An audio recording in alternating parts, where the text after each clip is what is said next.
جی ناظرین، آور نیوز میں خوش آمدید کرتے ہیں۔ خبروں کا رخ کرتے ہیں بہاولنگر کی طرف، جہاں سے ہمارے رپورٹر وحید کھرل کی رپورٹ کے مطابق منور مگسی اسسٹنٹ کمشنر بہاولنگر نے پرہجوم میڈیا کانفرنس میں کہا کہ انشاءاللہ ڈپٹی کمشنر بہاولنگر نے چینی کا سرکاری ریٹ 83 روپے مقرر کیا ہے، جس پر عمل درآمد 100% یقینی بنایا جائے گا۔ عوام کو آٹا بھی وافر مقدار میں مہیا کیا جائے گا۔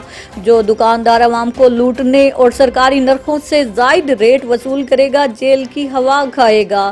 اسسٹنٹ کمشنر نے صحافیوں کے سوالوں کا جواب دیتے ہوئے کہا کہ ناجائز قابضین سے شہر کے ملحقہ موضع شیرا باغبان سے 32 ایکڑ رقبہ واگزار کرا لیا گیا ہے۔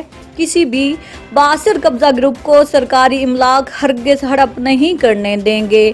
منور مگسی نے کہا کہ گندم خریداری مراکز تحصیل بہاولنگر اور منچر آباد محکمہ پاسکو کے 20 جبکہ چشتیاں شریف ہارون آباد 4 تحصیلوں میں محکمہ فوڈ کے 22 سینٹر قائم کیے گئے ہیں۔ اپنا ٹارگٹ خریداری ہر صورت پورا کر لیں گے۔